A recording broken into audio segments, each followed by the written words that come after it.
It's time to start season 2. I want to be honest from the beginning. This hasn't been easy, and I haven't been as present as I wanted to be because I've been taking care of my own mental health. And honestly, that's the point of the mental health podcast that comes from lived experience. A lot of podcasts, they're polished. They show up on a schedule and everything just sounds perfect. But when this comes from someone actually living it, what you're getting is real life. Some weeks are clear and some aren't. There's a lot of pressure to reset, to promise that this time everything's going to be different. But I live day to day. I live with bipolar 1, with psychosis, PTSD, and borderline personality disorder. My chaos didn't end, but neither did I. And there's always hope in the chaos, even when I have to look a little longer to find it. So this is where we begin again. One thing I want to say out loud right away. If you've ever wondered why mental health podcasts don't always look like other podcasts, this is why. Mental health doesn't run on a content calendar.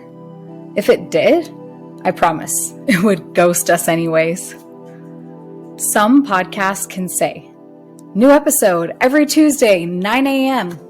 And that's great, truly.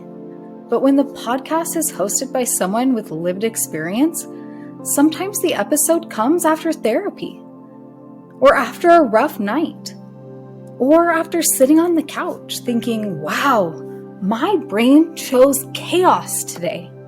And that doesn't mean failure. That means reality. I think we don't talk enough about how strange it is to expect people living with serious mental illness to show up perfectly and consistently, while their nervous system is actively doing parkour. Because let's be honest, if motivation alone cured mental illness, none of us would be here. And if you're listening thinking, oh good, it's not just me who disappears sometimes, welcome. You're exactly where you're supposed to be. There's this idea that January is supposed to fix everything, like, hey, new year, new brain. And I don't know who started that rumor, but my brain did not get that memo. What I did get was the same mind, the same diagnosis, and a very familiar pattern of having to meet myself where I actually already am. And that's not a bad thing. That's just human. So if you're listening to this while doing laundry that you forgot about, or sitting in your car because you're not ready to go inside yet, or replaying this episode because your brain wandered off partway through, I see you. In this space, it's for you too. Now, before we go anywhere deep, I just want to sit here together for a minute. Because if you're listening to a mental health podcast, chances are you didn't just wander in by accident. You probably found this while scrolling at night, or while doing something that technically needed your full attention, or because your brain said, hey, we need this. And honestly, same. Let's talk about mental health the way it actually feels, not the Instagram version. Because real mental health looks like setting alarms and then snoozing them. It looks like knowing all the coping skills and still sometimes crying in your car. It looks like being incredibly self-aware and still being caught completely off guard by your own emotions, which, by the way, is rude. And no one talks enough about how exhausting it is to live in a body where your nervous system is always a little alert.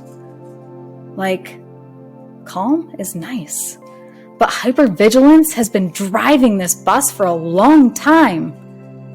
And if you've ever thought, why am I like this when I know better? Congratulations, you're extremely human. Mental illness is not a lack of effort. It's not a character flaw. And it's definitely not cured by planners, positive quotes, or a better morning routine.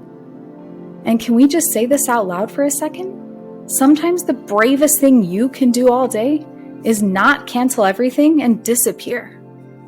Sometimes doing your best looks like showing up at 60% and letting that be enough. So if you're listening and thinking, wow, I thought everyone else had this figured out, I promise you they don't. Some people are just better at hiding it. In this space, this is where we don't have to. And here's the thing. Laughing about this doesn't mean it isn't serious. It means we're still here. It means we're still connected. And humor doesn't cancel out pain. Sometimes it's how we survive it. And when you live with serious mental illness, surviving quietly is still surviving. I think a lot of people expect recovery to look like a straight line. Like you get diagnosed, you get treatment, and then everything just settles. But real life doesn't work like that. Living with SMI, serious mental illness, means some days you're just managing. Some days you're barely holding on. And some days you're doing okay. And that can feel just as confusing because stability doesn't always feel calm. Sometimes it feels familiar, and no one really prepares you for that part. One thing I want to name, because no one really explains this, is how disorienting it can feel when you're actually becoming more aware of your mental health instead of numbing it. We're taught to expect healing to feel lighter, like relief, like things getting quieter. But a lot of the time, especially with serious mental illness, the first thing that changes is awareness, not comfort. You notice your patterns sooner, you feel emotions more clearly, and suddenly it feels harder, not easier. And that can make you think something is wrong, or that you're getting worse. But often it's not regression, it's just recognition. And no one talks enough about how unsettling that stage can be. And if that's where you are, you're not broken. You're in a part of the process that doesn't get named very often. So when I say this season isn't about perfection, it's because I know what it's like to live here. The chaos didn't end, but neither did I. And here's the part I wish someone had told me earlier. Sometimes the hardest season isn't the crisis. It's the in-between, the part where you're not falling apart anymore, but you're also just not okay. You're aware. You're trying, and somehow that feels harder than before. And that's the moment a lot of people think they're failing. But they're not. They're hanging on. And hanging on is not nothing. They're hanging on. And it's the kind of work no one sees. Also, can we just say this out loud? No one tells you how awkward this stage is. You're too self-aware to ignore things, but not healed enough to feel peaceful. It's like emotional buffering. And yes, it's deeply inconvenient. But it doesn't mean you're stuck. It means you're still in motion. That's why I'm not promising perfection this season. I'm promising honesty.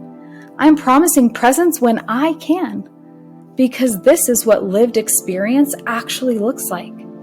I say this a lot, and I mean it every time. There is always hope in the chaos. Not loud hope, not shiny hope. Sometimes it's just the hope of still being here, still listening, still trying. And sometimes hope looks like pressing play on that podcast. Instead of pretending you're fine, the chaos didn't end, but neither did I. And if you're still here, neither did you. If this episode feels familiar, if it sounds like something you wish people understood, feel free to share it. Not because it's perfect, but because it's honest. And someone out there might need to hear that showing up imperfectly still counts.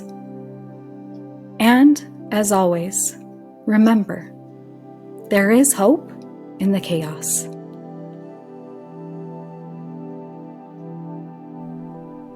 If this podcast resonates with you, if it helps you feel a little more understood or a little less alone, please consider supporting it.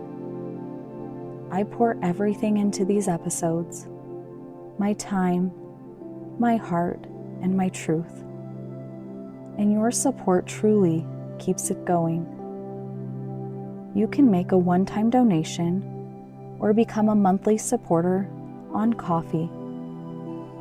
Every dollar helps cover production costs, support future episodes, and allows me to continue creating and showing up with honesty and heart. Here's the link: ko-fi.com/I am hope in the chaos. That is ko-fi.com/I